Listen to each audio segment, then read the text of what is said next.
योगी कौन होता है या वो समझाता कैसे आपको बताती हूँ कि वो कभी भी तर्क नहीं करता, ज़बरदस्ती की बातें आर्गुमेंट नहीं करता, वो सही तरीके से आपको बात समझाता है।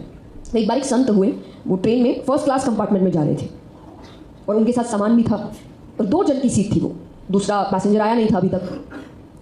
तो फिर 1-2 स्टेशन बाद दूसरा पैसेंजर आया जो एक बिजनेस पर्सन था, अच्छा खासा सूट बूट पहनकर आया है, बहुत सामान है उसके हाथ में।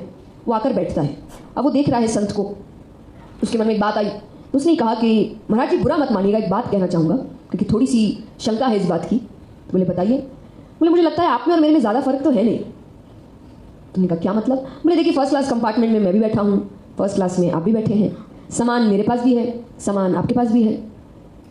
तुमको समझ आ गया कि अगर मैं इसको बहुत ज़्यादा ही ज्ञान से समझाऊंगा अध्यात्म क्या है क्या नहीं है, ये समझेगा नहीं, क्योंकि अभी इसका आध्यात्मिक लेवल दिमाग का वो नहीं है। अब ऐसा नहीं कि वो संत यहाँ पर बुरा मान गए कि बात करने का क्या तरीका है, तुम मेरे बारे में क्या जानते हो, तुम्हें सामान के बारे में क्या जानते हो, तुम ऐसे कैसे मुझसे। उन्होंने ये सब नहीं किया। उनको ये समझ आ गया कि अगर आज मैंने इसको सही नहीं समझाया तो मैं एक गुरु के मायने में अच्छा नहीं हूँ, लेकिन इसको इसके तरीके से समझाना पड़ेगा, मेरे तरीके से ये समझने वाला। तो कुछ समय बाद एक स्टेशन पर गाड़ी रुकती है, तो उन्होंने कहा कि चाय पियोगे? तो सेठ जी ने कहा पीते हैं, चलिए रुकेगी यहाँ पर तो 15-20 मिनट गाड़ी। तो गए बाहर दुकान पर बैठ गए, दोनों ने चाय बनाने को कही, अब चाय पीने लगे, बात करने लगे इधर उधर की। हो गया 15-20 मिनट निकल गए इसमें। अब संत को समझ आ गया कि अब गाड़ी निकलने का समय हो रहा है। तो उन्होंने कहा अरे तुम ट्रेन में क्या कह रहे थे कि मेरे और तुम्हारे बीच कोई अंतर नहीं है? बोले हाँ, मैंने कहा ना कि फर्स्ट क्लास में मैं भी हूँ, फर्स्ट क्लास में आप भी हैं, सामान मेरे पास भी है, सामान आपके पास भी है। और वो कहते कहते देख रहे ट्रेन जा रही है, संत ने उसका हाथ पकड़ लिया। अब वो कहा अरे छोड़िए, ट्रेन जा रही है। बोले तो स्टेशन है, यहाँ तो ट्रेन आती भी है जाती भी है। नहीं तुम अच्छे से बताओ, तुम जो बात बोल रहे थे वो मुझे समझ नहीं आ रही ठीक से, तुम्हारा प्रश्न नहीं समझ। अरे वो कह रहा है आप बाद में समझिएगा, मेरा सामान रखा है अंदर। सामान तो मेरा भी रखा है। बोले मुझे कोई दिक्कत नहीं है, लेकिन आप छोड़िए, ट्रेन जा रही है। बोले ट्रेन तो जाती आएगी तो जाएगी ना, तुम प्रश्न करो। अरे बोले सामान चला जाएगा। बोले मेरा भी चला जाएगा, तुम बताओ मेरे और तुम्हारे बीच अंतर क्या है? अंत में वो समझ गया कि क्या करने की कोशिश कर रहे हैं। उन्होंने कहा अंतर इतना ही है कि आप अपने सामान को छोड़ सकते हैं, मैं अपने सामान को छोड़ नहीं सकता। अब बताइए संत ने कुछ बोला क्या? उन्होंने कोई उत्तर दिया? लेकिन फिर भी उन्होंने अपनी बात सामने रख दिया और उस व्यक्ति को जिंदगी भर के लिए एक अच्छा लेसन दे दिया, और अच्छे तरीके से, ना उसकी बेइज्जती करके दिया, मजाक में दिया।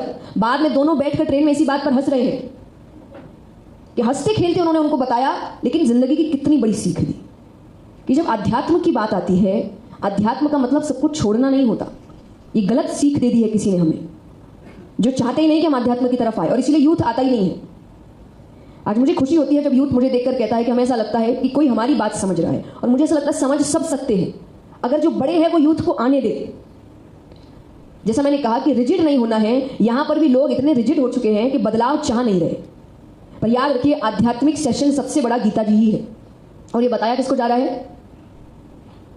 ये स्पीच, गीता जी की स्पीच किसको सुना रहे भगवान? किसको? अर्जुन कौन है?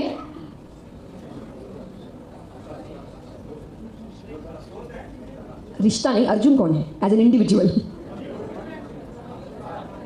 क्षत्रिय, राजा। राजा से ज्यादा ऐश्वर्य किसी के पास होता है? भगवान ने एक बार भी उनको ये नहीं कहा कि अपना राज्य छोड़ना है तुम्हें, कि राजा नहीं बनना है तुम्हें, या ऐश्वर्य के बीच नहीं रहना है तुम्हें। एक बार भी गीता जी में बात कहीं आई है कि भगवान अर्जुन को सब कुछ छोड़ने के लिए कह रहे हैं? भगवान कहते हैं रहना ही के बीच है, इनको सर के अंदर नहीं जाने देना है। ये आध्यात्म है असल।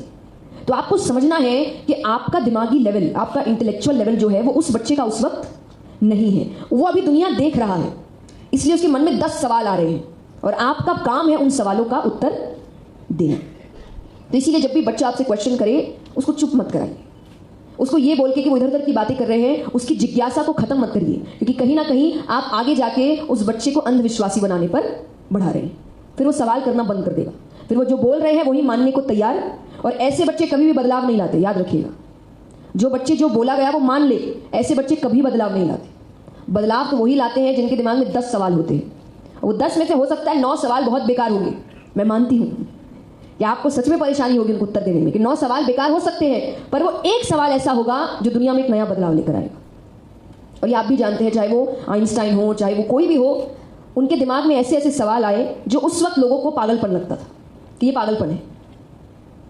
लेकिन अगर ये पागलपन बोल के खत्म कर देते, वो रुक जाते, तो शायद हमें इतने बदलाव नहीं मिलते। तो बच्चों के उन सवालों को खत्म, अगर भगवान ने अर्जुन के सवाल बंद कर दिए होते तो आज आपके पास गीता जी नहीं होती। तो इसीलिए ये शुरुआती है। जो 3 मैंने कहा, ये है एक शिक्षक होने के नाते। अब हम चलते हैं सखा होने के नाम।